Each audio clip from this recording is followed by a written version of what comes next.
तो हेलो दोस्तों, आपका स्वागत है फिर से एक बार अहिल्यादीप क्लासेस में। ठीक है। और आज की वीडियो जो है बहुत इंपॉर्टेंट होने वाली है। अभी जो लोअर पीसेस का मेंस है कुछ दिनों बाद, उसके लिए आज का जो टॉपिक है, अगर आप चाहते हो कि जीएस के आपके जो दो पेपर हैं, आपको एक जनरल आइडिया मिल जाए कि कौन कौन से एरियाज जो रहे हैं जीएस के, जहाँ से सवाल बन सकते हैं या आयोग पूछा करता है, या अदर स्टेट के आयोग जो इम्पोर्टेंट उनके टॉपिक्स या फेवरेट टॉपिक्स रहे हैं, या जो एरियाज रहे हैं सवाल पूछने का, वो कौन सा है। अगर आपको जानना है तो आपसे रिक्वेस्ट है कि इस वीडियो को पूरी एंड तक जरूर देखिएगा, आपको बहुत कुछ सीखने को मिलेगा। और ये वीडियो आपके मेंस के लिए बहुत उसके रिगार्डिंग बहुत इंपॉर्टेंट रहेगी आपकी। ठीक है।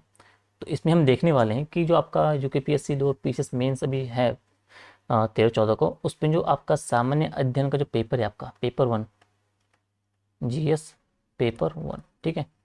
तो उसमें जो सिलेबस है आपका, हिस्ट्री हो गया चाहे आपका बाकी टॉपिक्स हो गए, तो उनमें उन सब्जेक्ट में कौन कौन से टॉपिक आपको लेके चलना है। सिलेबस तो आपने पूरा पढ़ ही लिया होगा। अब जितना तैयारी आपको करनी थी आपने कर ली। अब जो टाइम है आपको टाइम वो देना है अपनी आंसर राइटिंग पे, हो गया कि किस तरीके से आंसर लिखना है, पेपर कैसा पूरा करना है, कोई क्वेश्चन आप छोड़े ना। कौन कौन से टॉपिक वो ज़्यादा इंपॉर्टेंट है, वो एरियाज जहाँ पे मुझे और ध्यान देने की ज़रूरत है, जहाँ से हाई चांसेस रहते हैं सवाल पूछने की। ठीक है। तो आज हम डिस्कस करने वाले हैं कि जीएस पेपर वन में कौन कौन से वो एरियाज हैं जहाँ से आपके सवाल बनने के चांसेस ज़्यादा रहते हैं। ठीक है। तो अब हम एक बार सिलेबस देख लेते हैं कि आपका जो पेपर वन का सिलेबस है उसमें क्या क्या है। उसमें भारत का इतिहास, हिस्ट्री है, आर्ट एंड कल्चर है, इंडियन सोसाइटी है आपका, भारतीय संविधान, राज्य व्यवस्था, प्रशासनिक व्यवस्था है, साइंस एंड टेक है, पर्यावरण है और एथिक्स है। ये आपका सिलेबस हो गया पेपर वन का। ठीक है। एक बार पीडीएफ में देख लेते हैं। ठीक है, ये हो गया। ठीक है। हम्म, तो इतिहास में कला संस्कृति समाज, ये हो गया आपका। इसमें विभिन्न कला के आयाम वगैरह हो गया, भक्ति आंदोलन, सामाजिक धार्मिक आंदोलन से लेके और आधुनिक भारत का आपका, और एंड तक यहाँ तक। ठीक है। आम जनता की भागीदारी, ये आपका हिस्ट्री वाला सेगमेंट का, हिस्ट्री आर्ट एंड कल्चर वाला, सोसाइटी वाला है। ठीक है। इसके अलावा सॉरी ये भी है नीचे। ठीक है, जी भी है। अब हम देखते हैं कि इसमें से कौन सा इंपॉर्टेंट चीज़ें हैं जो आपको पढ़ के जानी है, जो आपको रिवाइज और अच्छी कमांड उस पर आपकी होनी चाहिए उन टॉपिक पे जहाँ से सवाल बन सकते हैं। ठीक है। तो हिस्ट्री में कौन कौन से हैं, हम सीधा उस पर आते हैं। तो ये है आपका, तो जो पहला टॉपिक था विभिन्न कला के आयाम, इसमें जो वास्तुकला वाला सेगमेंट है ना, तो वास्तुकला में कौन सा, मूर्ति निर्माण वाला जो है आपका, जो गांधार कला शैली होगी और जो मथुरा कला शैली होगी, तो इन दोनों को आपको पूरी तरीके से रट्टा मार के जाना है, अच्छे से तरीके से समझ के जाना है, विशेषताएं इन दोनों के अंतर, गांधार और शैली दोनों को मिला के। ठीक है। तो यहाँ से बहुत हाई प्रोबेबिलिटी चांस है कि आपका सवाल बनेगा। मंदिर निर्माण का, वास्तुकला जो आपका स्थापत्य कला का हो गया, कि मंदिर निर्माण शैली कौन कौन सी है, और नागर शैली कौन सी है, द्रविड़ शैली कौन सी है। तो इन दोनों को भी आपको पूरी तरीके से पढ़ के जाना है, यहाँ से भी आपका सवाल बन सकते हैं, सवाल बनने के चांसेस हाई रहते हैं। तीसरा, इसमें जो बौद्ध स्तूप थे आपके, उसके बारे में आपको पढ़ना है, वहाँ भी आर्ट एंड कल्चर के सेगमेंट से सवाल आपके बनने के चांसेस रहते हैं। अगला है भक्ति आंदोलन। तो भक्ति आंदोलन में जो एक काफ़ी अच्छा टॉपिक है, यहाँ से सवाल बनते हैं बार बार। ठीक है। इसके चाहे जो संत वगैरह हो गए, दक्षिण में उत्तर में किस किस तरीके से इसका विस्तार हुआ, कौन कौन से प्रमुख संत थे, इसकी विशेषताएं क्या थी, इन सब के बारे में आपको पूरी तरीके से पढ़ना है भक्ति आंदोलन के संदर्भ में। ठीक है। अब है सामाजिक धार्मिक आंदोलन। तो प्रमुख जो सामाजिक धार्मिक आंदोलन हुए उनके बारे में आपको पढ़ना है। ठीक है। ठीक है। तो सामाजिक धार्मिक आंदोलन में बौद्ध धर्म के बारे में आपको पूरी तरीके से पता होना चाहिए। बौद्ध जैन को आपको पूरी तरीके से अच्छे तरीके से तैयार करके चलना है। इसके साथ ही जो 19वीं और 20वीं शताब्दी में जो सामाजिक धार्मिक आंदोलन चले भारत में, ब्रह्म समाज का हो गया, आर्य समाज हो गया, दयानंद सरस्वती जी हो गए, इन सब के बारे में आपको पढ़ना है, सती प्रथा, इनके बारे में यहाँ से सवाल आपके बन सकते हैं, बनने के चांसेस रहते हैं धार्मिक सामाजिक आंदोलन के बारे में। तो यहाँ से आपके चांसेस हैं।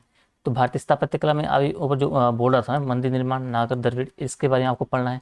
इसके साथ ही जो सिंधु घाटी का नगर नियोजन वाला पार्ट है, उसको भी आपको लेके चलना है, वहाँ से भी चांसेस हैं आपके मेंस में सवाल बनने के। ठीक है। तो ये वाला सेगमेंट काफ़ी इंपॉर्टेंट रहता है आपका।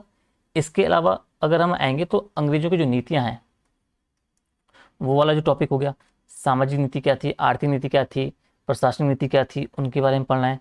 इन नीतियों से भी जो इम्पोर्टेंट आर्थिक नीति है उसके बारे में पढ़ना, उसका प्रभाव क्या पड़ा है भारतीय अर्थव्यवस्था पर, भारतीय समाज पर, उसके बारे में हमें पढ़ना होता है। यहाँ से भी सवाल बनने के चांसेस आपके रहते हैं। ब्रिटिश काल में जो शिक्षा का क्या स्थिति थी, इसमें सवाल बनता है, तो ये भी आपको लेके चलना है। गांधी जी के द्वारा जो महत्वपूर्ण आंदोलन चलाए गए थे भारतीय स्वतंत्रता आंदोलन के समय, चाहे वो सविनय अवज्ञा आंदोलन हो, भारत छोड़ो आंदोलन हो, उनके बारे में आपको एक जानकारी होनी चाहिए। यहाँ से भी सवाल बन सकते हैं। उसके अलावा 1935 का अधिनियम पढ़ना है आपको, संविधान सभा के बारे में पढ़ना है, ठीक है। 1857 की क्रांति पढ़नी है, यहाँ से सवाल बन सकता है। और प्रमुख कृषक और जो जनजातीय आंदोलन रहे हैं आपके, उनके बारे में आपको पढ़ना है। तो ये कुछ टॉपिक हैं जो आपका हिस्ट्री वाला जो सेगमेंट है आपका, जो वहाँ से सवाल बनने के चांसेस में रहते हैं। अब जैसे इसमें मैं कह रहा था आपको ये वाला, ठीक है जी, हमने देख लिया कि हाँ, साथ ही इसका जो धन का निकासी वाला, सॉरी मैं लिखना भूल गया, इसको आपको पढ़ना है, यहाँ से भी सवाल बनता है आपका, ठीक है। आर्थिक नीति के बारे में देख लिया है, ये सवाल बनेगा, यहाँ से बनेगा। पुनर्जागरण जो सामाजिक धार्मिक आंदोलन थे उनके बारे में पढ़ना है। महात्मा गांधी के बारे में हम जो आंदोलन बोले उनके बारे में पढ़ना है।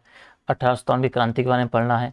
कृषक और जनजातीय आंदोलन उनके बारे में पढ़ना है, वो भी आपको लेके चलना है। इन टॉपिक से आपके सवाल बनने के चांसेस रहते हैं, ठीक है।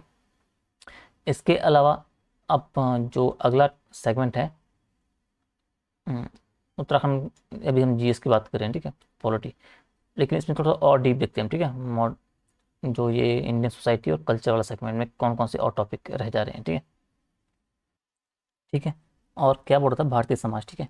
तो भारतीय समाज में आपको थोड़ा सा देख के चलना है, इसमें सवाल बनते हैं, जैसे कि भारतीय समाज की प्रमुख विशेषताएं के बारे में आपको पता होना चाहिए, ये पढ़ लिया आपने। इसके बारे में भारतीय समाज पर जो ग्लोबलाइजेशन, जो वैश्वीकरण हुआ था, भूमंडलीकरण, उसका क्या प्रभाव पड़ा है वो आपको देखना है। भारतीय समाज में किसमें महिलाओं पे क्या पड़ा है वो देखना है। भारतीय अर्थव्यवस्था पे क्या पड़ा है, और भारतीय कृषि पे क्या पड़ा है। अर्थव्यवस्था और कृषि, किसका, भूमंडलीकरण का प्रभाव, इसको लेके सवाल पूछता है, ये आपको लेके चलना है। इसके अलावा सांप्रदायिकता वाला जो टॉपिक है वो आपको पढ़ना है, ठीक है, भारतीय समाज के संदर्भ में, क्योंकि सांप्रदायिकता आज के टाइम पे थोड़ा सा मुद्दा बना हुआ है भारत में। तो सांप्रदायिकता वाला टॉपिक भी आपको भारतीय समाज के पर्सपेक्टिव से आपको देख के चलना है, इसमें भी सवाल बनने के चांसेस हैं, ठीक है। इसके अलावा, ठीक है, तो इतिहास के पर्सपेक्टिव और भारतीय समाज को लेके इतने ही कुछ टॉपिक्स हैं जो आपको लेके चलने हैं, जहाँ से सवाल बनने के बहुत ज़्यादा चांसेस हैं। यदि हमने देखें तो इनमें से अगर आप इनको अच्छे से तैयार करके जाते हो तो यहाँ से सवाल बन सकते हैं। आपने जो पहले से पढ़ा हुआ है वो ठीक है, लेकिन इन जो टॉपिक्स को आपको और बेहतर तरीके से करके जाना है, यहाँ से सवाल बनने के चांसेस ज़्यादा रहते हैं, ठीक है। अब इसके जो अगला टॉपिक है आपका, वो है आपका भारतीय संविधान और राज्य व्यवस्था वाला टॉपिक।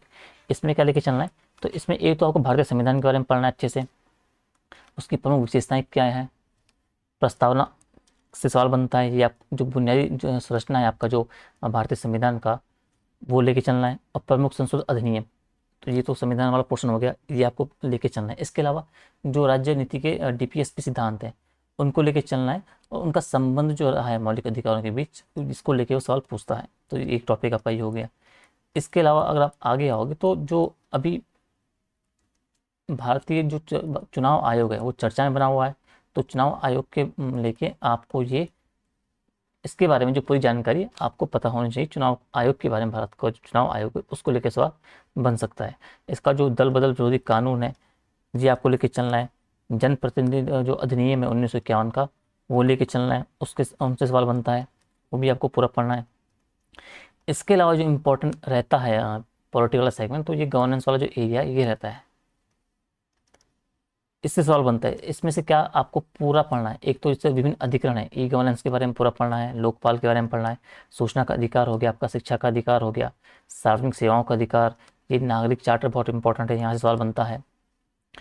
इन चार टॉपिक को आपको, ये जो गवर्नेंस वाला एरिया है इसको लेके चलना है, ठीक है। और इंटरनल सिक्योरिटी में जो वर्तमान समय में जो मुद्दे हैं भारत के, चाहे सांप्रदायिकता वाला हो गया, क्षेत्रवाद वाला हो गया, उग्रवाद वाला हो गया, वहाँ से भी आपका एक सवाल बन सकता है। तो सांप्रदायिकता वाला कोई ज़्यादा चांसेस है, क्योंकि अभी वो चर्चा में बना हुआ है भारत में हिंदू मुस्लिम के पर्सपेक्टिव से, तो वो आपको लेके चलना है, ठीक है। इसके अलावा अगला जो सेगमेंट है आपका वो देखते हैं, ठीक है। अगला है आपका साइंस टेक वाला, सामान्य विज्ञान जो आपका साइंस एंड टेक्नोलॉजी वाला है, और पर्यावरण वाला है। पर्यावरण में कुछ नहीं करना है, पर्यावरण में ये करना है जो करंट के पर्यावरण के मुद्दे रहे हैं उत्तराखंड के पर्सपेक्टिव से भी, इंडिया के पर्सपेक्टिव से सवाल उनसे बनेगा। जैसे अभी आपदा का रहा है, भूस्खलन का रहा है उत्तराखंड में, तो उसे लेके जोड़ के पूछ सकता है आपदा के संदर्भ में पर्यावरण को लेके। और अगला क्लाइमेट चेंज का है, वो लेके चलना है आपका। और जो आपका ये ऊर्जा वाला रहा है आपका, सौर ऊर्जा वाला टॉपिक, तो वो चर्चा में रहता ही है। 2015 के बाद तो सौर ऊर्जा वाला जो एरिया है वो आपको लेके चलना है। तो पर्यावरण वाला आपका इस तरीके से आपका पर्यावरण का जो हिस्सा है वो हो जाएगा। सामान्य विज्ञान जो प्रौद्योगिकी में क्या करना है आपको, वो आपको मैं टॉपिक बता देता हूँ, ठीक है। सामान्य साइंस टेक में, ठीक है। तो साइंस टेक में क्या करना है आपको, एक तो जैव प्रौद्योगिकी के बारे में पढ़ना है कि जैव प्रौद्योगिकी होती क्या है, ठीक है। यहाँ से आपका सवाल बनता है। हम्म, जैव बायोटेक्नोलॉजी के बारे में पढ़ना है आपको, ठीक है, पहला टॉपिक। दूसरा, हो सके तो इन्हें देख लीजिएगा, मानव जीनोम परियोजना और मानव जीनोम प्रोजेक्ट के बारे में। यहाँ से सवाल बनेगा। जीनोम वाला फिलहाल छोड़ दीजिएगा, पादप जीनोमिक्स छोड़ दीजिएगा, ये उसी का ही है। इंडिजन प्रोजेक्ट छोड़ दीजिएगा। और एक ही है स्टेम कोशिका थेरेपी जो आपका है, ये आपको पढ़ के जाना है, ठीक है। इससे सवाल बन सकता है। जो आनुवांशिक अभियांत्रिकी वाला है, ये बहुत इंपॉर्टेंट टॉपिक है कि इससे से आप क्या समझते हैं और उसके जो विभिन्न क्षेत्र हैं प्रयोग के। कृषि क्षेत्र में कैसा प्रयोग हो सकता है, स्वास्थ्य क्षेत्र में क्या हो सकता है, विज्ञान में क्या हो सकता है, अंतरिक्ष में क्या हो सकता है, पर्यावरण के क्षेत्र में क्या हो सकता है, प्रौद्योगिकी, पशुपालन, इन सब के बारे में आपको लेके चलना है, ठीक है। ठीक है। तो जेनेटिक इंजीनियरिंग के बाद आप ये देखो कि भारत में जो प्रमुख अनुवांशिक जो फसलें हैं वो आपको देखना है, ठीक है। चाहे बीटी बैंगन हो चाहे कोई और हो, उसके बारे में आपको पढ़ना है। इसके अलावा जो डीएनए प्रोफाइलिंग या डीएनए फिंगरप्रिंटिंग के अवधारणा को आपको, ये आपको पढ़ के जाना है। इस सवाल बन सकता है। डीएनए, उसके बाद आपको देखना है कि जो नैनो प्रौद्योगिकी है आपका, जो ये आपका नैनो प्रौद्योगिकी, इसके बारे में आपको पता होना चाहिए। इससे सवाल बन सकता है आपका, ठीक है। नैनो टेक्नोलॉजी में ये करना है कि मतलब वो उसकी अवधारणा क्या है, कैसे काम करती है, उसका मतलब क्षेत्र कौन कौन से, स्वास्थ्य क्षेत्र में क्या हो सकता है, कृषि क्षेत्र में क्या हो सकता है, प्रौद्योगिकी के क्षेत्र में क्या हो सकता है, मानव स्वास्थ्य के क्षेत्र में क्या हो सकता है। मतलब सभी क्षेत्रों को आपको लेके चलना है कि जो नैनो और टेक्नोलॉजी है उसके अनुप्रयोग के क्षेत्र कौन कौन से हैं और किस तरीके से फायदेमंद है, इस तरीके से। इसके अलावा जो एक ये है संचार उपग्रह वाला, कि इसके अनुप्रयोग आपको पता होना चाहिए। पृथ्वी अवलोकन ग्रह के अनुप्रयोग आपको पता होना चाहिए कि किस तरीके से इंपॉर्टेंस रोल निभाती है। ये नाविक चर्चा में था, ये आपको जो मिशन रहे इसरो के जो महत्वपूर्ण मिशन रहे हैं अभी, गगनयान का हो गया आपका, जो अभी अपना स्पेस स्टेशन बनाने की जो है उसके बारे में हो गया, रिमोट सेंसिंग के बारे में हो गया, ठीक है। ये कुछ महत्वपूर्ण टॉपिक हैं जहाँ से सवाल बन सकते हैं। अभी जो आदित्य L1 मिशन रहा था उस पर सवाल बन सकता है। जो महत्वपूर्ण मिशन रहे हैं इसरो के, उनको लेके भी सवाल बन सकता है। सबसे इंपॉर्टेंट गगनयान मिशन है, तो इसको तो आप लेके चलना है। महत्वपूर्ण क्या है इसका, इसकी चुनौती क्या क्या है, ठीक है। तो ये आपको लेके चलना है, यहाँ से सवाल बन सकता है, ठीक है। और हो सकती तो ये थोड़ा ये देख लीजिएगा कि अंतरिक्ष प्रदूषण की चुनौती क्या है, कि किस तरीके से फैल रहा है। जिस तरीके से सारे देश मतलब अंतरिक्ष में एक से एक मिसाइल, एक से एक उपग्रह भेज रहे हैं, मिसाइल उपग्रह भेज रहे हैं उसमें, ठीक है। बाकी ये क्वांटम कंप्यूटर का हो गया, बायोलॉजिकल कंप्यूटर, ये जैव संगणक, ये छोड़ दीजिएगा आप अगर ना भी करोगे। वर्चुअल रियलिटी हो गया आपका, ये हो गया। एआई पे सवाल बन सकता है आपका, एआई वाला भी चर्चा में है, तो एआई वाला आपको आर्टिफिशियल इंटेलिजेंस मैं बोल रहा था, उसको लेके चलना है, ठीक है। वो काफ़ी चर्चा का विषय बना हुआ है। इसके अलावा क्या करोगे आप, हाँ एआई जो मैं बोलता कृत्रिम बुद्धिमत्ता, इसको लेके चलना है कि इसकी अवधारणा क्या है, इसके अनुप्रयोग क्या है। पूरी तरीके से सवाल यहाँ से बन सकता है। और इन संधियों को देख लोगे अगर आप तो थोड़ा देख लीजिएगा, परमाणु प्रसार संधि क्या है, MTCR जो है आपका व्यापक परमाणु प्रसार निषेध संधि, यहाँ से भी 4 नंबर या 5 नंबर के उसमें सवाल बन सकता है आपका, ठीक है। ये देख लेना बौद्धिक संपदा अधिकार वाला, ये थोड़ा इंपॉर्टेंट है, ठीक है। तो साइंस टेक वाला एरिया जो आपका हो जाएगा वो यहाँ से इस तरीके से हो जाएगा, ठीक है। पर्यावरण का आपका मैंने बता दिया कि जो वर्तमान जो मुद्दे हैं बने हुए, उनको लेके आपको चलना है। एथिक्स वाला सेगमेंट में आपको दो चार चीज़ें पता होनी चाहिए। एथिक्स आपने पढ़ लिया होगा, लेकिन मैं फिर बता रहा हूँ, एक जो मानवीय मूल्य हैं, आपको सारे मूल्य पता होने चाहिए कि मूल्य की जो भूमिका है उन्हें बनाने में या उनकी जो विकसित करने में, कि भाई परिवार, पहला परिवार की क्या है, स्कूल की क्या है, समाज की क्या है, शिक्षा की क्या है, इन तीनों के बारे में आपको पता होना चाहिए। मूल्य वाले सेगमेंट में ये पता होना चाहिए कि मूल्य क्या है, उनकी विशेषता क्या है, ठीक है। और उन्हें विकसित करने में जो परिवार, समाज और शिक्षा की क्या भूमिका है, ठीक है। कार्य संस्कृति, वर्क कल्चर कैसा होना चाहिए, उसके क्या इंपॉर्टेंस रोल है, ये आपको पता होना चाहिए।